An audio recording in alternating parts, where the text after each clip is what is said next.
Welcome back to Melanie Loves Death Metal. I have a very special video for everybody today. I've got the Fomorian production boys, Lee, aka Warhammer 666, and Shredbeard, aka Trevor, from YouTube.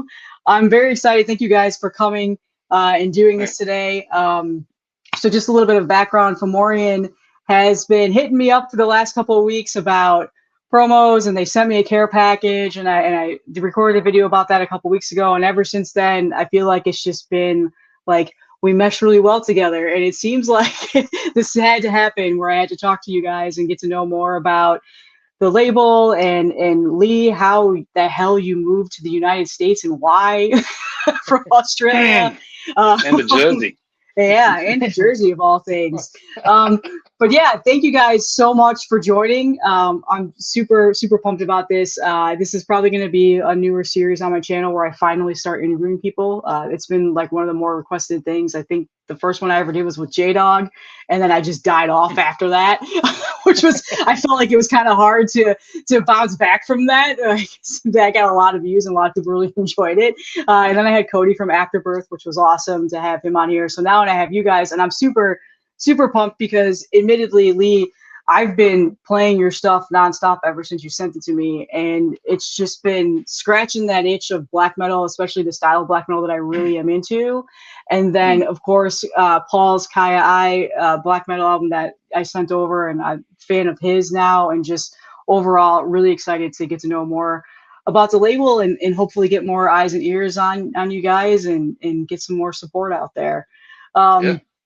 So before we get started, I gotta know, how in the world did you two meet in this realm of YouTube and social media? Because like for me personally, like Trevor, I didn't put two and two when you were starting to follow me on Instagram and like hitting me up and like messaging me and liking things. I didn't put two and two, and I knew who Lee was because of like Barry and that Goat Metal show and other people on YouTube. And then when I finally clicked it, I'm like, wait a minute, they're Fomorian Productions. Like I never like would have guessed that at all. Like I just didn't put it together at all. I mean, look, can I start it? Because this is the genesis of it was a CD that I tried to put out through another label, and it just went completely atomic. And Shred and I had a mutual friend, and he was one of those people that promised a lot, just didn't do a lot. And he went through a complete, a really bad period. So he had a death in the family, completely disappeared, and then one day pops back up, and it was very, I say sinister, but it was very just, the timing was there, and he was like, oh, look, I heard what happened, and I'm really interested in putting out the CD. And I'm just going, no, I don't want to do it. My wife is sitting beside me, and she looked over at me, and for better or worse, and I assume now for the better, she goes, just say yes, it'll never happen. And I ring him back, and I'm like, all right, let's do it. Meanwhile, I'm shopping this thing around. I'm trying to find, because I've already now got all the copies. I just don't have them in my possession. And the next phone call, he says, he's like, oh, I'm going to bring in my friend, Shredbeard. Shredbeard? I'm like, oh, I know of Shredbeard. I know the name. And there's Paul, and there's this guy. And by the time that conversation, there must have been 6 people involved in this label. So that's where Shred and I first had that interaction. But Shred has more background and more nuances to that story. But that's how I got involved in it. Okay. Yeah, in a way, I mean, I could follow up with that. I got this. I knew of Lee because I saw him in the chats. I saw him in Joaba and all that, and I think we had a back and forth, but nothing. The same as with some people, and there's some people you feel like you know well, and some people you don't. Some people I was new to the channel over there as well. So I ordered some stuff from Morton Red, and he sent me this. Okay. And this is what I guess is Lee's 2024 promo. And this fucking fuckface right here, who are just gonna kind of there it is. Fucking thing, or old Ram, was friends with the guy we're making fun of in the Maple Syrup Diaries. So Lee and Miss A, for those of you that don't know, are husband and wife. They reached out to the guy who helped get the label started to get my phone number, and we started that. Meantime, all this label stuff was going on that I didn't know about. I had no idea that Lee was having this conversation with this other person. Then when he tells me I want to start a label, I said, well, I have midlife crisis money set to the side for a mini jet boat. I want to buy a mini. I still want a mini jet boat. One day I'll have my fucking mini jet boat. But this fucking Amish fuck calls and he's like, hey, you know, this guy got screwed over by Ram propaganda. We could do a label. I'm thinking about doing a label. And I said, man, I got a little money. I'd invest in that. I had no idea in the world or any thoughts to ever own a record label of any kind. I like music. I love metal. You know, I've lived it my whole life, but I've never been like, I want to have that. I've worked in construction my whole life, brand work. You know, it was never something I didn't think at the time. Next thing I know, we're doing a label. But like Lee said, the original idea man, we'll call him, because that's all he was, proved to be one of the biggest flakes you'll ever meet on earth. Should never own a business. I wish him well, him and his family and all that stuff. But I mean, he had, like Lee sort of mentioned, he had a dark cloud following him around that probably still hasn't left. And he would disappear on us. He would fucking disappear on us for months at a time. Yeah. So bottom line is he sort of eliminated himself from the company. A couple other people did the same thing just due to time. And, you know, a lot of people can come together on an idea and go, fuck yeah. And then when you really sit down and do it, you start to realize the team that's probably going to get it done. And that team is Lee and Miss Anthropy and I. Now, we work together. I don't want, I'll knock on wood, but I want to say almost seamlessly. Lee will come up with an idea. He'll pitch it to us. One of us will get it going, or if it floods, but it usually just sort of flows. There's not a lot of arguing. Now, we've denied each other shit, man. I don't like that, or I don't want to do this. And we're very honest. I'm a very direct person. Lee's a very direct person, so I think it works in that regard. There's no feelings. There's no, oh, you know, we didn't want to do that. So, because we denied projects. So it's gone pretty seamlessly, I want to say, since we got rid of the butter churner. To keep that long story short, I don't want to. I can fly on that plane all day, Melanie, but we don't need to. We don't need to take everybody on that trip with us. But so now we own a record label. Yeah, so you're still relatively new then. It's been probably what, 2024, you would say? We're just a year, just a little over a year, wouldn't you say, Lee? I think we kind of had the ideas in last October. So yep, because it was supposed to come out. That album, that EP was supposed to come out, and I've always wanted a Halloween release, and that was supposed to come out on Halloween 2024, and then it all fell over, and then this thing came up. So it didn't really hit until December. So I think that was our first hit, late November, early December, where everything kind of came out, which was, we actually hit the ground. We just, for whatever the reason was, and I can 100% thank Revik for this, is I mean, look, it didn't cost him anything to give out my CD, but he kept pushing it, and he kept saying the name. And eventually, when you have someone like that has so many people looking, it just caught fire somewhere else. And then, you know, Fran and Joe Abba got a hold of it, and then Nacron got a hold of it. And then suddenly I'm going on all these things, and then this thing, I only pressed 50 copies at the start because I was having trouble getting rid of 20, and then I had that gone inside of 24 hours. It was just gone. I was like, holy shit! So we did it again, and then that went, and I'm like, let's just stop for a second and then let's not flood this thing with this silly thing in case people get sick of it or we get stuck with a ton of stock. We estimate it. But yeah, it was just a great start. So we invested all that money straight into the rest of what we've done for the last 12 months, I guess. We've just really sailed off that. So we really hit the ground, when we're on fire. We just did well to start. Yeah, we're releasing about every 2 to 3 months. We have something new. We're trying to get it to once a month. We have a new band coming out or a solo artist or whatever. Lee is a fucking maniac when it comes to producing, and he has a catalog right now that Miss Anthropy's made me aware of, that he may not even know that she's told me that I'm aware of, that he's way ahead of the game. Okay. So, and it's all, as you guys all know, it's getting better. Plus in between, You know, we have things like, you know, speaking of, we were talking about Matt before we even started here. We had like inebriated wins. Okay. It was a fun project we got to do over there. I never thought I'd have a CD with our company logo on it and shit like this. Yeah. And I want to circle back to Revic real quick. Guys like Eddie from the Realms of Rock, Revic from Mordant Red, all the guys that Goat Metal Show, the Tri-Goat area, all when we first started coming up with this thing, Eddie donated he donated a nice chunk of money for us to get our fucking website started. I mean, he was, without him, he's the original investor. Without him, there is no FomorianProductions.com. We'd still just be talking about this label without a place to go buy shit, possibly, you know. Revic said, I don't care. Send me as much shit as you want. I'll just send it out with every single order. So again, thank you, Revic, Eddie, all you guys. Joaba, Necron, all of them. Everybody said Drucifer even. I've sent Drucifer a bunch of stuff. He sends it out with this thing. So we had a huge space of support, like Lee was saying there at the beginning, and it's been successful. We're not paying ourselves, just so you fucking know, but we have an account, Fomorian Productions account, that we're able to now.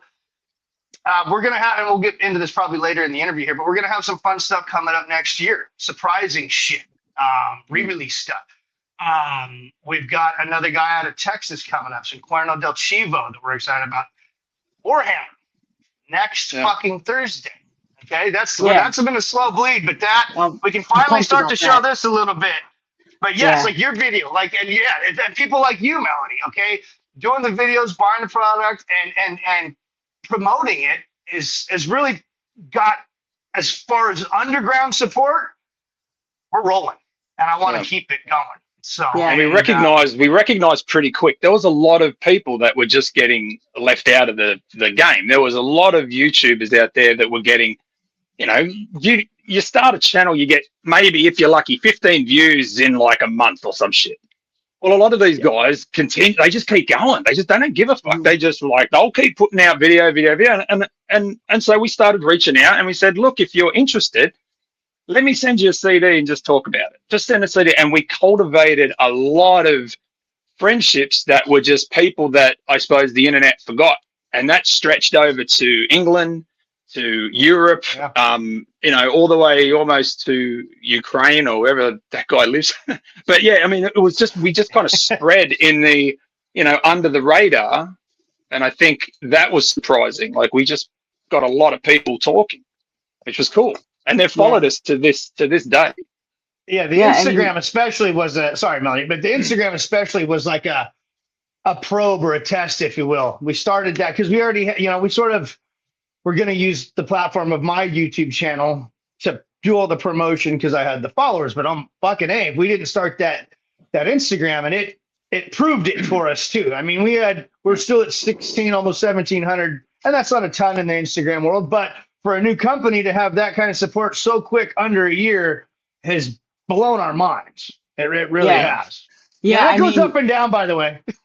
You definitely utilize social media as like what would have been the old like tape trading days of how to get your label started. And that's a big thing that I started to do across my channel. Was like, I started off just on Instagram, and when I got to about like 2,000 followers on there and I started my YouTube channel, like that is literally the only reason why anybody even saw my channel, is because they were following me on Instagram and I posted it over there. And then it grew. But yeah, I mean, I've heard of you guys from Necron because I watch his streams a lot, and especially when he does like the work jams, I just pop it on while I'm working and listen to this stuff. And Joaba I've watched, and like I started to see you like all over the space, and I was like, wow, these guys are just everywhere. And then Mordant Red, who I've been subscribed to ever since he came up, and I feel like that essentially is like that's the sense of the community that's working, that continuously talk about, like within my channel, why I'm doing what I'm doing, because it works. It's just, people need to understand and see that. And that's also like one of the best things about this is when I hear somebody like, oh, hey, you talked about this on your video the other day. I went and I got it. And it's like, that's awesome. Like that's the whole goal of this. And it's funny you mentioned Eddie from Realms of Rock, because I bought a record from him a couple like last month, the Organ Dealer record that I just used in a giveaway. I saw that he had the actual like version in stock that I wanted to get for the giveaway, and so I went over there, and now I scour his website like every day. I'm sad that I'm not there to get the tape that you dropped off over there. And I'm like, oh, I should just drive to Pennsylvania. It's only like a 12-hour drive. Well, he's gonna put it on the internet. I keep checking with him. I'm like, because we'll start throwing it up to say that it's available. You know, because I get people reach out and they're like, "Can you save me one?" And that becomes a thing where suddenly it's like I'm going to release it on this day, and I've got like and we do it because it's like we've done it for certain people. Fraser, Fraser, different story, but like with some guys, you know that it's like they're in different time zones, and it's like, yeah, can you save me one? And I'm like, yeah, because he's bought everything, so I'm like, yeah, I'm going to save you one. And people overseas are like, well, it makes no sense to have one tape go over. Let's just wait and we'll get some stuff and then we'll just ship it all. So we've looked after people, but with this one, I was like, I haven't got much of it, and it's something that's really old. And I'm like, I want to give it to Eddie, and just like, he's helped us. And I'm like, this isn't really a drop in the ocean to him, but if it's something that he doesn't have to pay for, he can make a few bucks out of, then no one can ask me to put one aside because I don't have it. I don't even have one of it. So it's gone. It's out into the ether. But again, I felt like you got to give something back. Like even all of our friends, if they put a CD out, we're buying it. You know, you got to just, I think bands kind of look at it as back in my day, it was like, you got to make a network, and then bands were like, had their little cliques, and then they would just play with each other, got super boring. They'd only play the same places. Like, we've just decided that, look, we're friends. We're friendly people. We cultivate some friendships with these guys, and they've cultivated it with us, and we're like, we're just going to look after you. It's like, you prove to us that, you know, you're going to put your money where your mouth is, so we'll prove it back by just sending you stuff, you know, and that's really worked out for us. Yeah, and I mean, we're all metalheads, so like, even though I'm so death metal centric on my channel, I don't just listen to death metal when it comes to metal. I love heavy metal music. I love thrash. I love, you know, I like a lot of black metal. I'm still learning, still trying to get more into it. Me too. Yeah, and like grind and all that stuff. So I think, like, at the end of the day, you send it, and somebody, they're gonna like it, like, just because it's metal, and metal music is you know, it's like a universal thing, even though, like Mike said, my channel is such a niche part of that realm. But yeah, that's really cool. And I think that, like I said, so Lee, I had been following you on Instagram when you were still living in Australia. I don't remember. I think I started following you when I saw Morning Red plugged on Instagram, and I started following you because I remember I did go listen to the promo that you showed, and I liked it. And I think I also followed you because I just thought you were funny, because like you posted like funny things and very like sarcastic things about it. And then the day that you messaged me, I was like, oh, that's right, I do follow him. Like, and I kind of was shocked about it because, you know, like, again, death metal channel. But I remember being like, after I like got the message and stuff like that, I like kind of went out into my office and was like, oh, I was like talking to my wife, and she's not in the metal like at all, like does not know anything. She knows who Iron Maiden is, and like I made her go to a King Diamond show with me once, but like other than that, I could get my wife to a King Diamond show.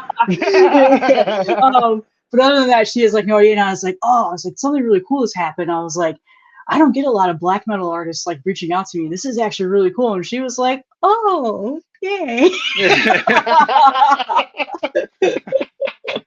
Oh, man.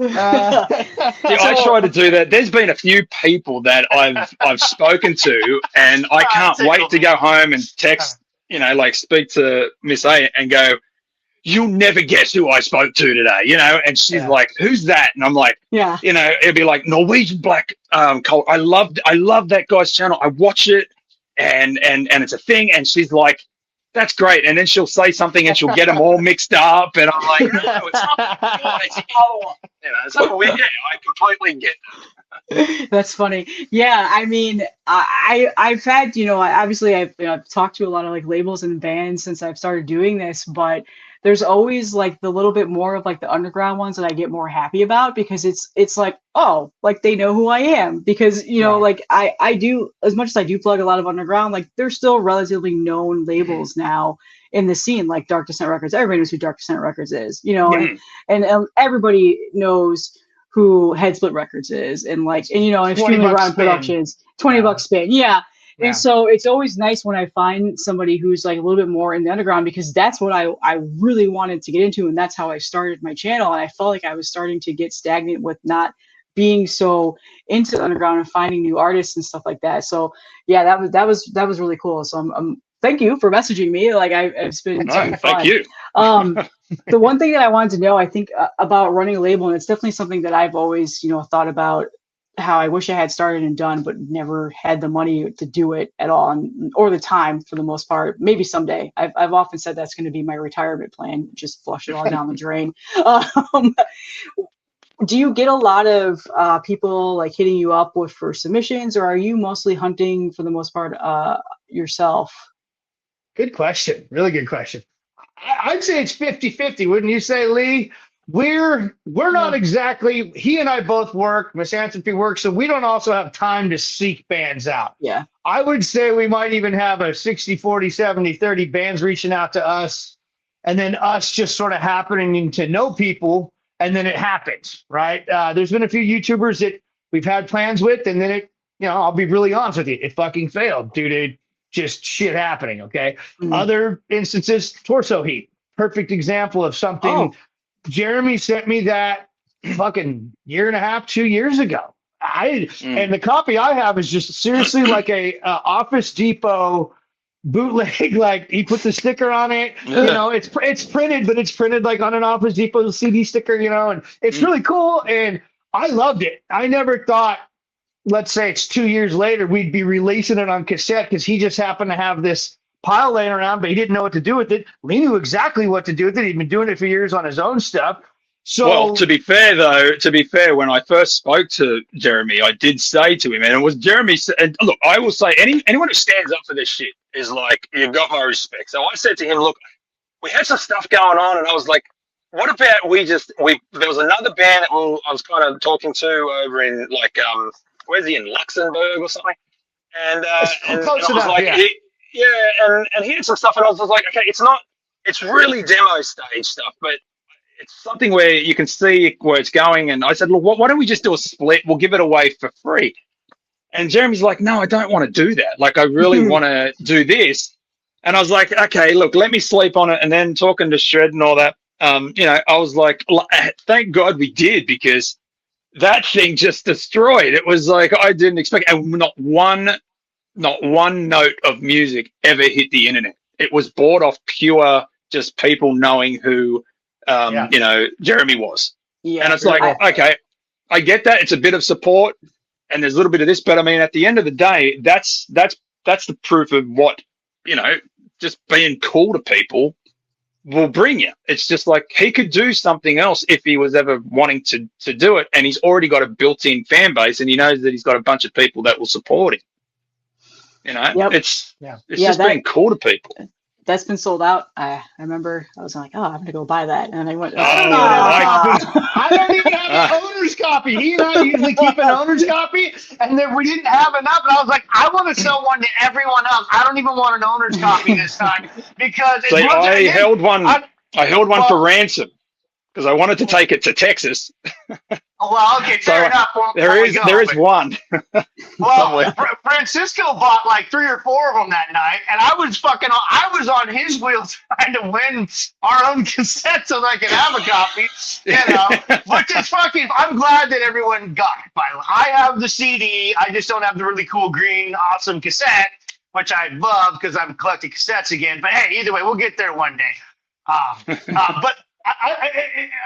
But even okay, if we're gonna keep going with this sort of the way these things are born, Ghoulish Dave, same way, right? I met Dave through my crazy ass Mike Violate. And Mike Violate told me the story. I think he sold it on the internet. He's like, the guy who got me into metal was Ghoulish Dave.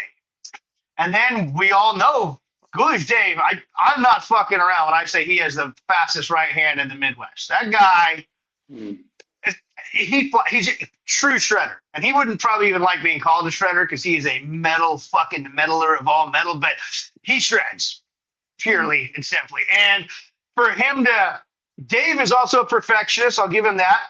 But he was real cool. Hey, man, I've got this old music. Now, I'll admit something to all of you right now as an owner. Working with an artist, Dave told me one thing, and then I went and put a totally different thing on the comp, the original comp we did. So we have Ghoulish. What do we got? We had, what was his Cryptic other Fog, guy? wasn't it? Cryptic Fog. I was supposed to put Ghoulish Grin on the comp. I put Cryptic Fog. We did get both of them in the end, which was awesome. But again, that culminated out of this amazing YouTube metal community. Without Mike, there's no meeting Dave. Without Dave, there's no doing these next few things. You know what I mean? And we, again, got it done. That's another really successful, I think that was a 3-song EP we did on that. I should know that. It's a 3-song EP. I know that. And we repressed it, a bunch of times because we were all like, okay, we did have some goals for it, and then it just, he went to his, I mean, again, he showed up at J Dogs Festival. And he did? Okay. Boom, that fucking thing just, and he bought copies just to give away. And I was like, good on you. And before you know it, then that's being repressed. And I mean, he's a bit of a black horse, right? Like he just came out left field and we didn't really see it. And to this day, it's the most consistent seller that we have. It is. Yeah. Because we've just kind of figured, well, it's good. Like, and it why the guy hasn't done more with what he's got, or been in a band of, some he type was of in bands, name. but he's like the rest but I mean, of us. really, He's like killing He's it. married. He's got kids. You know what I mean? Lee, you're married. You had kids, whatever. I don't know if your history you went out there, but you're done with kids. Let's put it that way. So I think it's a timing thing because Dave, I wish this man had all the time in the world to make music. Let's put it that. I think that's what Lee's trying to say in a way, right? If this guy had a million hours to make music, it could be some of the greatest shit you ever fucking heard. He just, who has that fucking time? I mean, I wish I could just sit and listen to music all day and I'm with you. and talk and write about it and just do that. But there's only so many hours a day. I mean, well, I can do that now. So, but gotta keep the lights on. I mean, and writing music is so much different. Like there's a process around it, and it's gonna be time consuming, especially when you're doing everything on your own. So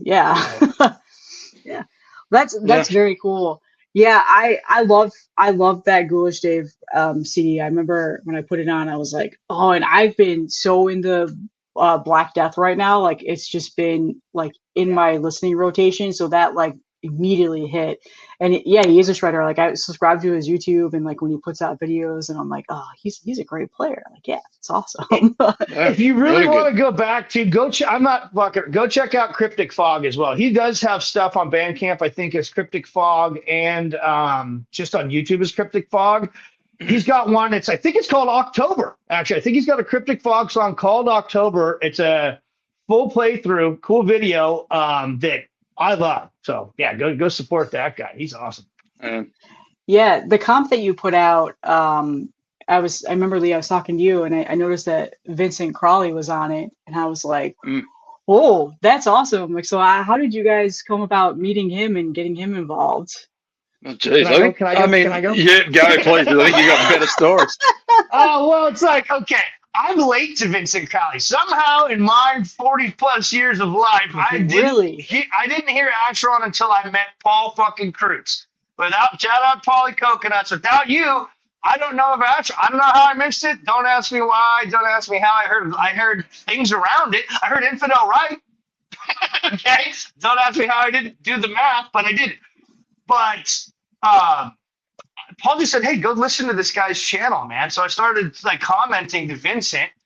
My friend Shane, Vulgar Display Gaming down in LA, he starts talking with Vincent. Now next thing you know, we're texting each other, got a real rock star's phone number, and we're not abusing the privileges, by the way. I hardly ever text Vincent, but when I do, it's and he's always prompt to get back to you, but it's like, he was so chill with us. It was just like hanging out with you guys. It's just like hanging out with another metalhead, and he's just one of us. Obviously, he's like the us. He's the antithesis of what we want to be. You know what I mean? And he used to have that show called "What Gets Your Goat," and he called me up one day. He's like, "You want to be on it?" And I was like, "Fuck yes, I want to be on that show." And Shane and I did it. I had to get up at like 6 a.m. Did it bright. The sun was coming up still when I was doing the interview, but that's how I got to meet Vincent. I still get to talk to him for this. I just talked to him last week when we did the Paul thing. And the fact that we got him, I didn't think we'd get him or Mordant Red on here. But the fact that those two fucking big boys in the game, let's call it, compared to what we're doing, especially Vincent, you know, it's a fucking honor. Like, I keep a couple of these in my truck just to show people, if you're a real metaler, I will fucking give you one. Like, I make sure you get a quiz if you get one of these. I got it. Who do you know? What kind of music? Because I'm not just giving this to fucking some Joe Schmo who listens to, no offense, but if you're just like, Metallica 72 Seasons rules, you don't get this. If that's the first turn out of your mouth, you don't get, and hey, if you like that, that's cool. You know what I mean? But, so, and also too, we called in some favors because I mean, Mordant Red did not have to help us out. No, Vincent Crowley did not have to help us out, and I mean, it really is a testament to those guys because they will reach down and pull up the little guy. And you know, to our experience, not everyone's that charitable. You know, we've had a few that have kind of passed because of and it's not because we've asked of anything, you know, out of the ordinary, but it was for stuff like this, and you know, they won't do it. Drucifer was he already was established as far as his band was playing. So none of these bands that were on that, except for me, Paul, and Dave, and you know, Inebriated, were on the label. Right. You know, everyone else donated their time and their tunes. We didn't sell it; we gave it away, but it was something that really got some attention. And I was like, cool, they really helped us out. Yeah, I mean, that's awesome. Go to Mentis on there. Vincent. So Vincent was cool because he gave us Infidel. He gave us what, the one song off Infidel Reich, one Vincent Crowley, and one Asheron song. Mordant Red gave us shit that wasn't released. It's like just stuff. He's like, I want to give you something that's I just have laying around that we're not going to do anything with. And he gave us an exclusive. And same with Barry and those guys. Although I'll admit on that one too, I fucked up on the not Barry shit on that one. Yeah, poor Barry. Very first one. We're gonna make mistakes. And the goats. The goats are really the linchpin of our circle because they know a lot of people. They go to a ton of shows. You know, Rich at any time, Rich and Tone are somewhere in this country going to a festival, so they're talking to everyone. And they're our biggest supporters. We're there, and you've been on that show. It's one of the funnest shows you can do of just sitting around talking to people. They've all got good questions, and you can talk forever. Yeah, I mean, they were just on Necron show, and I watched that, and they talked about comic books for like 30 minutes, and I was nerding out with them, you know, behind the scenes, because I was like, oh yeah, Absolute Batman's so good, like, so no, I agree. And like Tone was just that metal threat, and so like you know he's not just staying in the tri-state area, like he's going to the Midwest, you know, like, so that's awesome. He shows up in Texas, and then the next thing he's in Vegas. There's a great story where he invited Revik out to Vegas, and Revik thought he was joking, and he gets out there and he's like, "Where are you?" And he's like, "Oh fuck, I thought you were joking." He had a room, he had everything ready to go. So he is a, you know, have bag will travel type of guy, and awesome. He's everywhere. We're gonna meet him again down in Texas next year, so we're really looking forward to it. Yeah, I gotta get to Texas. I would love to see Revik's band play, and that's so good. Go to Eastern Storefront, you know, NWN's record store, and just spend thousands of dollars there. Are we going, Lee? Aren't we going? We're gonna try. If time permits, we're gonna get in that car. I know we're going to Sound Exchange, but if I had to make the choice, oh, sorry, I shouldn't have said that. Love both. I love both. Yeah, I mean, Vincent Crowley, it's funny that you said like you keep it as like to show like pride, like that CD, because the first time I ever commented on one of his videos, he replied to me and was like, "Oh, I love your channel." I was like, "What?" Yeah. He knows And me. I screenshot it and I sent it to Yeah. like my group of friends. I was like, "Check this out." I still have it saved. Like, so I do the same exact stuff whenever. And like John from Incantation, same exact thing. I did a review on their latest album that came out a couple of years ago, and he commented on it.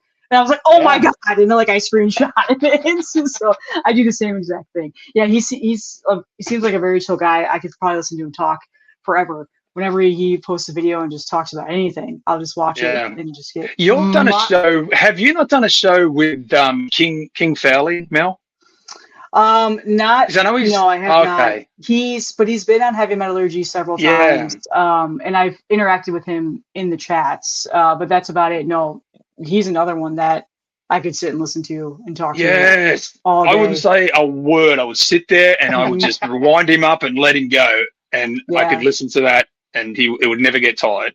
Yeah, they did. Great They did a whole entire Black Sabbath discography deep dive on Heavy Metallurgy with him. And it was awesome. Highly recommend going and watching that. Like, he's so entertaining and just so, and like he's been on, J-Dog's channel several times, and I love when he's giving jabs at J-Dog and like giving it back to him and stuff like that, or Don the Dead from Nunslaughter. Like when the three of them get together, they make a lot of really funny content too. So well, they're all normal people, by the way. Right. I've met a lot of these people, and I'm like, oh, we're just people. You know what I mean? I'm like, in the long run, it's if you go up to one of these guys and act like a tool, they're gonna know it immediately, and they're not gonna want to hang out with you. Just like this, it's easy. Just like, don't be all like, it's not like that. Yeah, I'm the same way. I mean, like, there's been a couple of times, and this is a very like weird thing for me. I'm not used to this, but like, I went to a Wolves in the Throne Room show like a year and a half ago from now, and it was in Tampa at the Orpheum, which is like the main event here that plays shows like that. And I was just standing there, like, I went by myself because I literally have like none of my friends here in Tampa, with the exception of Austin from Vacuous Depths, like listen to this music. So I'll go to a show by myself sometimes. I'll just sit at the bar and chill and have, and be able to like actually take in the music and not have to, socialize and do all that. And somebody walked up to me and he's like, "Hey, are you Melanie from Melanie Loves Death Metal?" And I'm like, "Yeah." He's like, "Oh, hey, like, like this is who I am on Instagram, and I'm friends with Cody and Anthony from Metal Miners. Like, we love your channel." Those guys and I'm like, I was like, "Oh shit, okay." And so him and I, like, we talked for a little bit, and like it was, super chill. But like, I would probably not, like, I'm not somebody that just like will go up and talk to somebody if I know them. Like Black Braid, I went to a show and like John from there was just standing right there. Like, I could have just went over and said like, "Oh, hey, like, how's it going?" And like, but I chose not to because like I feel like weird about that stuff. So like, if I ever saw like J-Dog or Moriarty Red or anybody, or even you guys in person, I probably would walk up to you guys because like I know like like normal people, like we have a connection. But like in terms of that, but yeah, that it's crazy. That's actually happened to me a couple of times, like in the area. Like somebody has like randomly seen me at a show and like, "Oh, I love your channel," and I'm like, "Oh, cool." Like, we were at Walmart one time, and the stock boy who was like stocking the shelves, so he's probably 18, 19, 20 years old. I'm standing there with like a bag of dog food, and my wife's right there, and he's like, "Oh shit, you're Melanie Loves Death Metal," and she was like, "Are you kidding me?" I'm like, "I don't know. I don't." And so then I stood and talked to him. So rad. Yeah, like, and it's kind of bizarre. So now, like, when I go to shows, I'm like, okay, who's gonna see me? Like, he's, but, yeah, it's fun. But yeah, that's cool. Hey, you're blowing up. Well, you're in a pocket there in Tampa too, where. I mean, I know a bunch of people from that area. Outside of Anthony and Cody, you got Dan's down there. It's surprised you haven't seen Dan at a show. His big red-haired ass. He's going to shows all the time, taking terrible footage. Dan, you got to get a better mic. I love you. I know. I'm surprised I haven't. You know what? We probably could have, done this and never even realized. You probably have. I'm sure you have. Yeah, because he's going all the time. Yeah, I mean, like I don't go to them as often. When I first moved down to Florida, which was about 12 years ago, I went like all the time. Whenever a show came through, I would go. Even at the like big amphitheater that we have here, I still went. Like, I went and saw Slayer and on their final tour, which never was their final tour. And did that. But I think like lately, especially when COVID hit, like I kind of stopped a little bit and I haven't gone in a while. So I'm looking forward. I think probably November. It's always like around the like winter time where a lot of these bands start to come, which makes me happy because it's outside. So like in Florida, I'd rather same not down there. stand It's in the heat. 70s in the winter time, right? You can finally go Yeah. outside and enjoy yourself Yeah. in the winter. Yeah. Speaking of outside, Lee, I gotta ask. I'm so curious how you moved to the United States and New Jersey of all places. I think I kind of have a general idea, but I'm still curious about that. Well, I was in LA, and my wife was not at that point. I'd been speaking to her. Okay, so this story goes back 20 years. Okay. There was a band, not a great band, but they were called Society One. They were only famous for at like an Ozfest or something happened where the guy did the most. He you know what? He was suspended over a crowd with hooks in his back. Yeah. And he set a record. Yeah, so he set a record. Yeah. For that. Anyway, the bass player in that band, I loved him. It was something about him. I wasn't even a bass player, but I always was drawn to people like Gene Simmons, Nicky Sixx, and this guy was named D.V. Karloff. Loved this guy. He just looked good. He didn't belong in that band. He belonged in a really good. Belonged? Is that the right? Yeah, belonged in a really good band. And anyway, so cut forward. I'm in this group. They're arguing about the singer was very, very, very much a me first, and he was very me first. Anyway, he's arguing something, and I'm arguing something, and my wife's in the chat. I didn't know who she was. I thought it was a guy. So I'm talking, and I get blocked because I get heavily into this argument. I'm tapping, and I say to this only person I can see, I'm like, screenshot what he's saying so I can reply, and you can dump that back in the chat. I was not prepared to let this go. Anyway, I started talking to this person, and it turns out, she's female. So, it wasn't like it was, oh my God, I'm going to just hook on in here. But it was something where we just talked. It was very casual. And then I'm like, okay, I'm going to be in LA.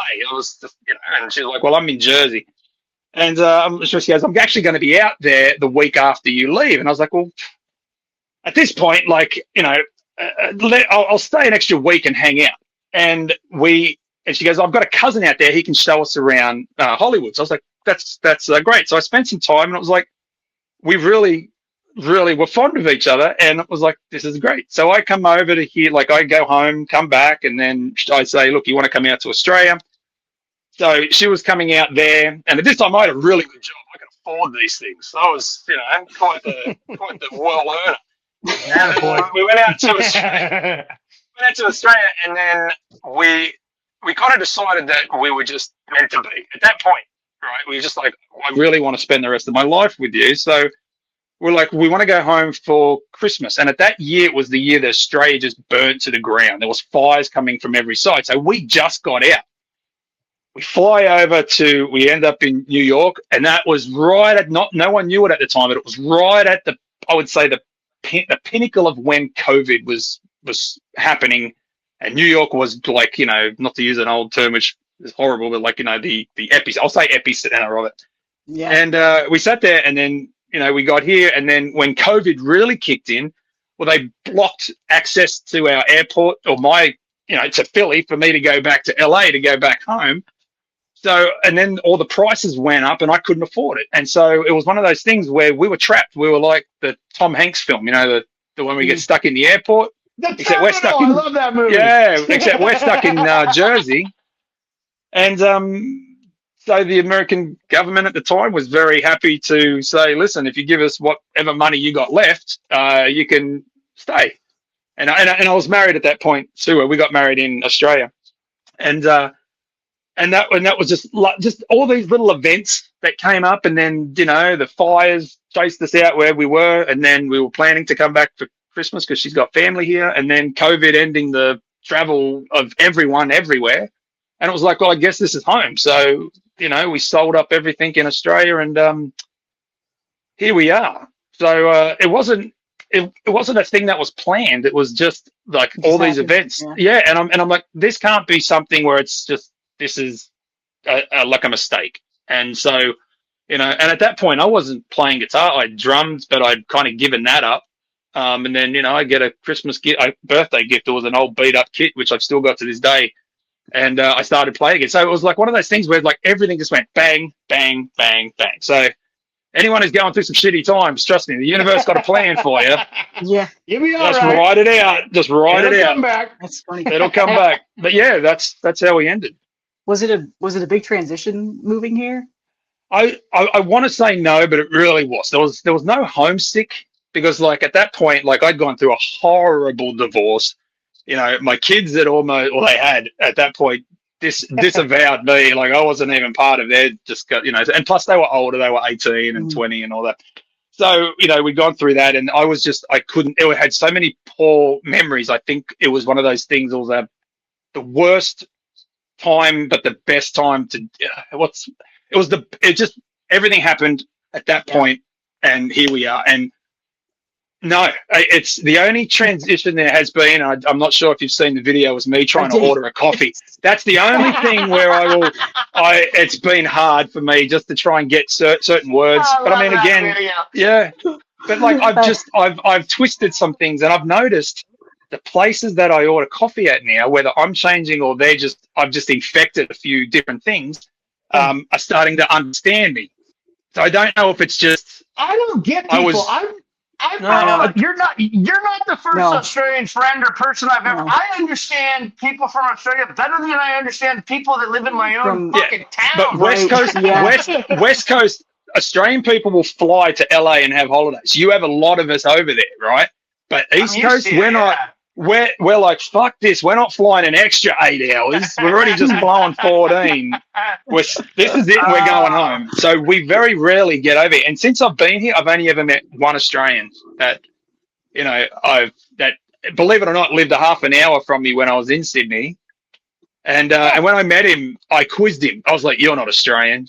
I was like, and I'm like, "This is my town." You're from New Zealand. Yeah. I disavowed him too. But no, it was just fate and just really cool.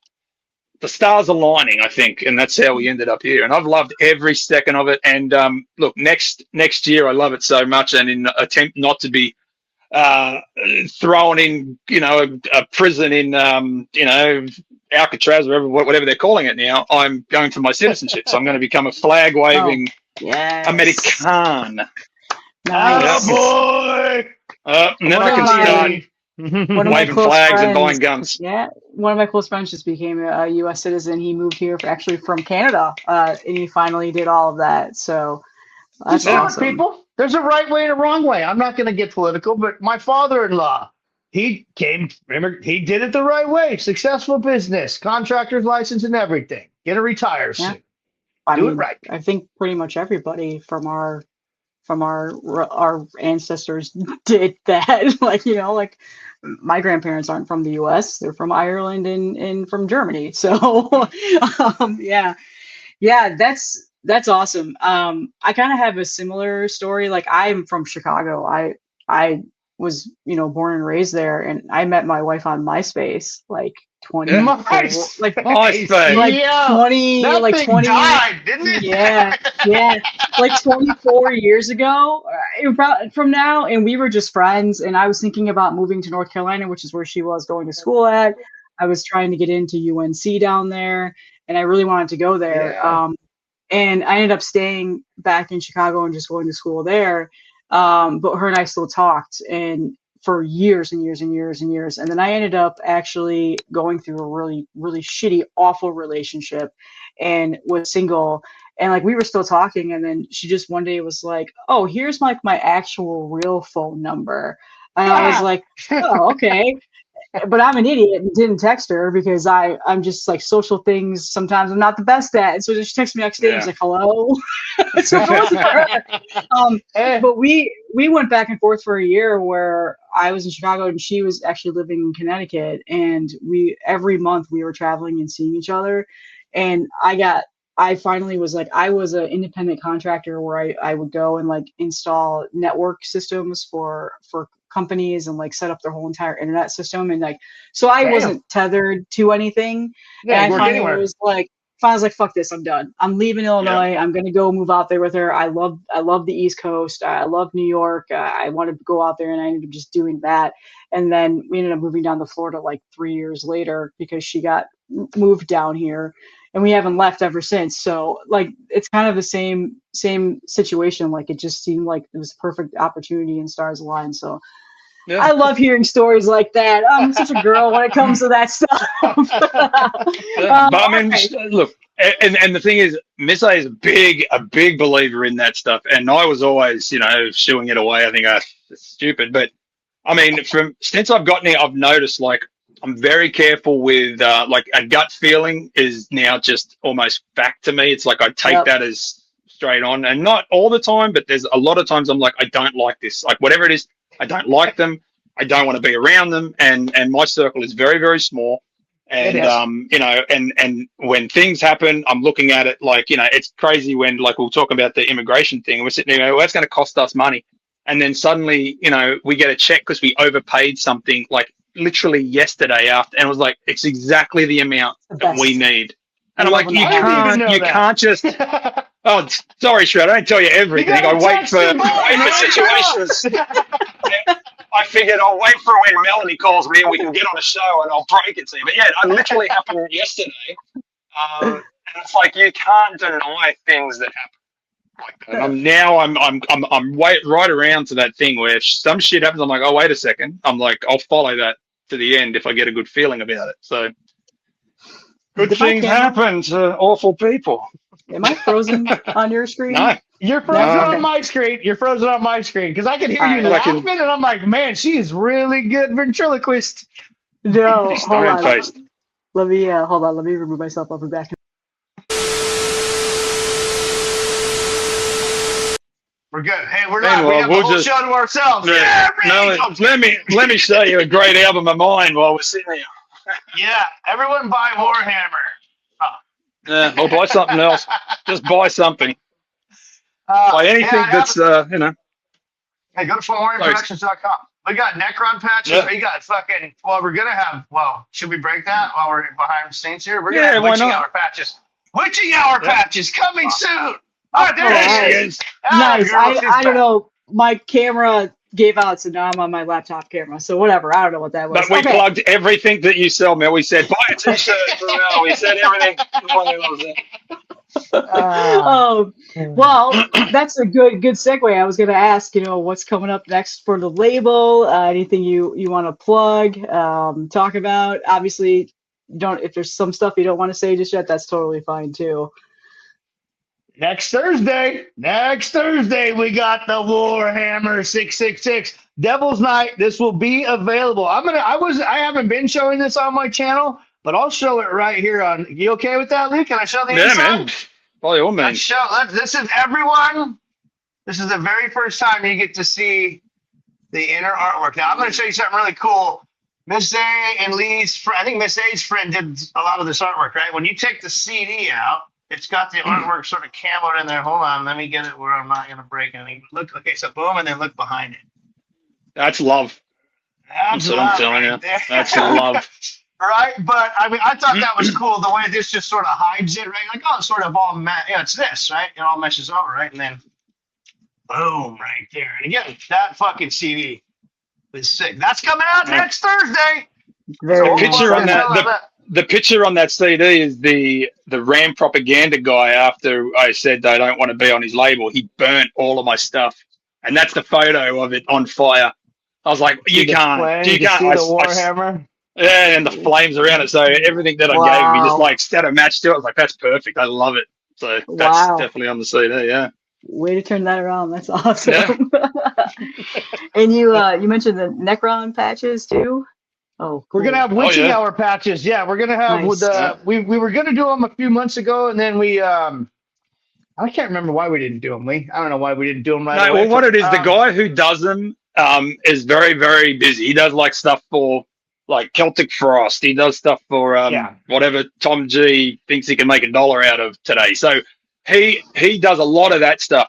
And he said to me, we're going to have him for September. And then he's like, no, doing something else. And then he's going to do them. And then he said, there's going to be a Halloween thing. So haven't heard anything from him. And Halloween is almost here. So if he's watching, I will message him and say, dude, we want this. But yeah, I mean, we've got like Necron, big fans of him. And he's always supported us. And it was a pleasure to get those out there. So, and they look awesome. The guy did a fantastic job. We didn't go half-assed on him. So yeah, the pie we will have that we have are big. 4.5. Those are big. And we're going to do now. These are going to be exclusive Witching Hour channel patches for him. We're doing.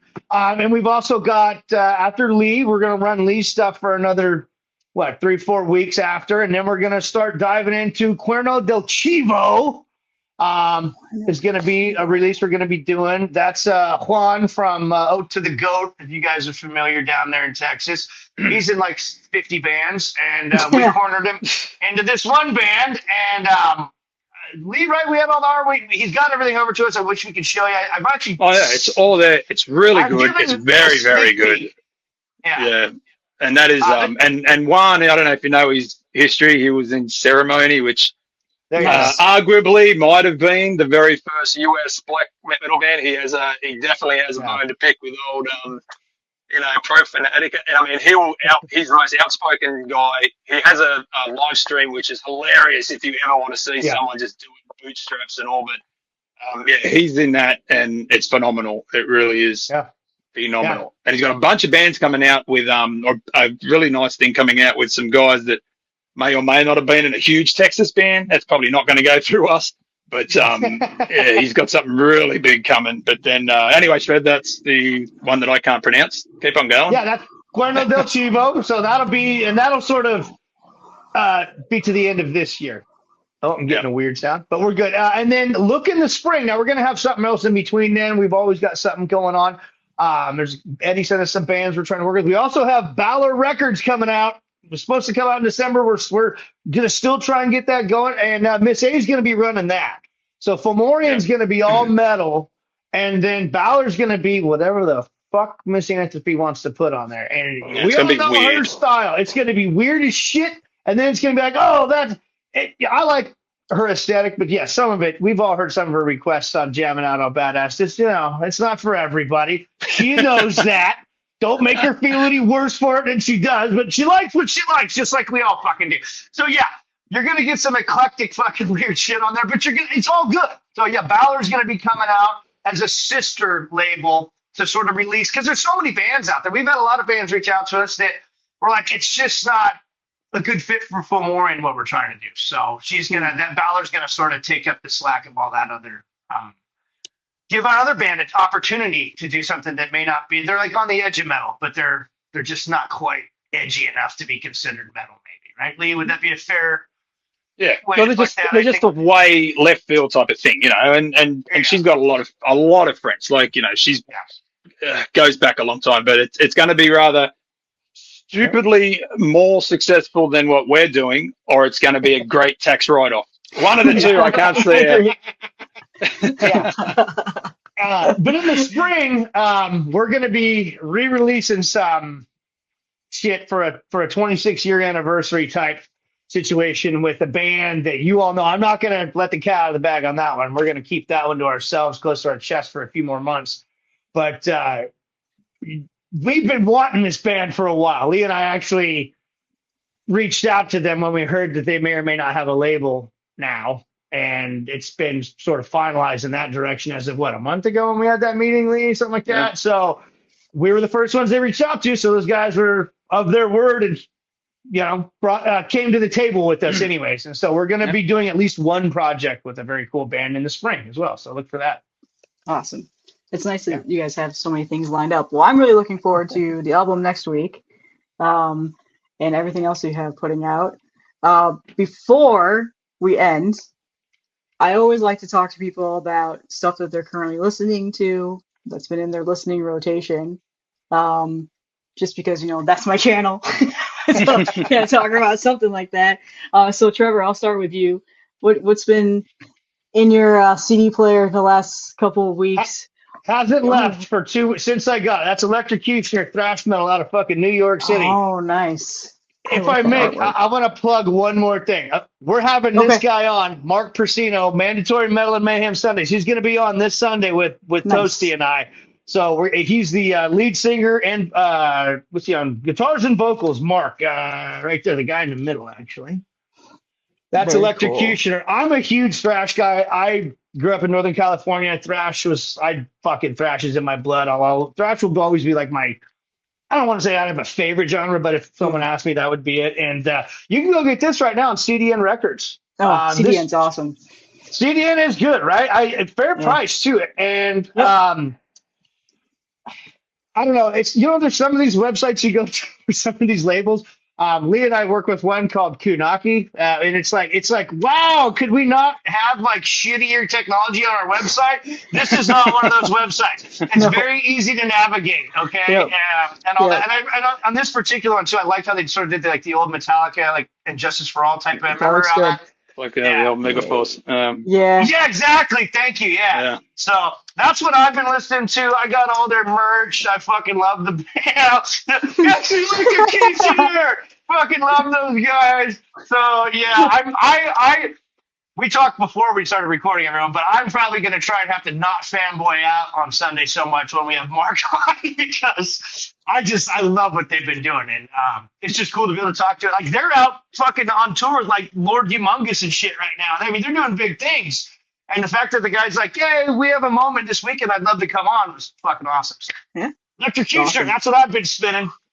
I'll check it out. Yeah, CDN's awesome. I know that they're based out of Canada, and people sometimes get deterred from that. But no, they ship here. I'm pretty sure the Canadian post office is open again. I don't remember. It is. No, it is. The strike's over because I had another band, You Bruck Them, took like 4 months to get to me. This got to me in like a week and a half.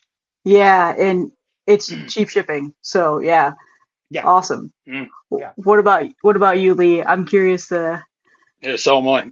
No, because I don't think I've ever gone out of my shell since I left high school. So it's always the same stuff. I've added some things, since I've gotten here that I never heard of before, but I've gone to a musical genre which I've been trying to get into for the last 12 months, and I'm trying to find where the entry point is, and it's really hard. So I went right back to the beginning and tried there because I figured that's what I did with every band that I've ever liked. Dungeon synth. Oh. I like the aesthetic. I love the way the artwork looks, and I love that it's a very close cousin to black metal. It should be really easy for me to get into it. The problem is that it feels like it's like there should be music after it. You know what I mean? Like it plays, and then I'm like, all right, guitars, and there's nothing. Yeah, nothing. I'm like, why? Really what happened? Intro. Yeah. And then but there's so many people that like it, and I should like it because it shares so many different not just aesthetics but atmosphere and like the attitude and everything. And I don't know why. So I'm bombarding myself with it to the point where my ear trains itself to go, oh, okay, I'm doing it. So I picked up a Russian band, which I'm not even going to attempt it, right? I'm sure they're bombing someone at the moment, and a band called Valen, and it's from Out of Season. Out of Season. So I've just gone to them. Yep. Yeah, and it's called Valen, and it is the most epic, not lo-fi dungeon synth album I think is available. But it's like, oh my God, I want to turn the lights off in here and get completely off my tree, stoned, and just lay on the ground and just play it. And I think then I'll get it. Yeah, I think that's the only way for me to drip into it. But yeah, definitely a ton of dungeon synth. That's awesome. I actually do quite enjoy dungeon synth, but I've never dived into it. But every time I hear on a black metal album, or even if they put that style in a death metal album, I always enjoy it. So I need to dive in. I know Out of Season, they've put out a couple of things that I've dipped my toes into, and I really enjoyed it. But I am so ADHD. When I start something new, I don't just do it for a little while. I go all in. I spend all my money on everything. I get super into it. I go I learn about everything about the bands, and I completely nerd out. So I've been just slowly getting into it. But I mean, I I think I have a couple of like Drowning the Light albums that were just all dungeon synth, like from it way one of his like 50 albums that he's put out in the last like 20 years. So I really do enjoy that. Yeah, now great. Now I'm probably gonna go listen to it because it's like the perfect time for like winter and stuff. It's beautiful because I walk to work every single day and it's always dark, and it's so gorgeous to walk to work with something that's not like someone screaming in your ear. So I'm really immersing myself in it. And sometimes I'm like, wow, this is great. Next thing, and then it's like the same thing, and I'm just like, I think I'm listening to it in the wrong headspace, or I'm listening to it to trying to get a pump from it, or some type of like, oh, I'm ready for 8 hours of hell, but it's not how it's supposed to be ingested. So I'm trying to find where that my entry point is, so I can go into it. Because once I get into it, there's so much, and it's such a big movie. scene. It's like watching a movie. Yeah, you gotta give it 20 minutes before you decide if you like it or not like it. Yeah, you gotta give her 20 minutes. And if you're not in it by then, you may not like it. And comment down below, because I don't know any bands apart from what gets shown to me. I go, oh, that's a pretty green cover, and I'll buy it. If anyone sees anything, they're like, you have to hear this, because I'm going to read all the comments because I'm a narcissist. I will check it out. So put stuff down below. That's a really nice artwork. Yeah, I know. I know what you mean. Well, for me, I actually just got this in today, but I had been listening to it on Bandcamp. The new Imprecation EP that NWA just pressed. The final tracks with Ruben from the band, who sadly passed away during COVID. So, and it's very, very good. It's just I feel like there's such an underrated band, man. Like, I feel like people just don't ever throw them out there like they should. So, and this is actually a Helios press too. So, which, YK has got his own pressing company now. So very nice. Highly recommend it. Been listening to this a lot. So yeah, that's pretty much what I got. And then of course the new Evokin album, which, Funeral Doom is not for everybody, but I've just been doing the same, kind of sitting here and going off into another world when I listen to that album. So, but yeah. The beautiful thing about music. Yeah. Thank you guys so much for coming on. Thank you. It was a pleasure. I'm definitely going to have you on again, especially after the holidays. We'll come up to the spring, and when you got everything else announced, we'll start plugging some more. And really looking forward to the new Warhammer 666 album next week. That'll definitely be on the channel, and I'll definitely be shouting that out once I hear it. So yeah, really pumped. Awesome. Thanks, Mel. Thanks for everything. We love your channel. Thank you so much. We really do. I love watching your channel. I don't always get to comment when I'm watching, but again, appreciate you having us on. It's an honor and privilege. Thank you.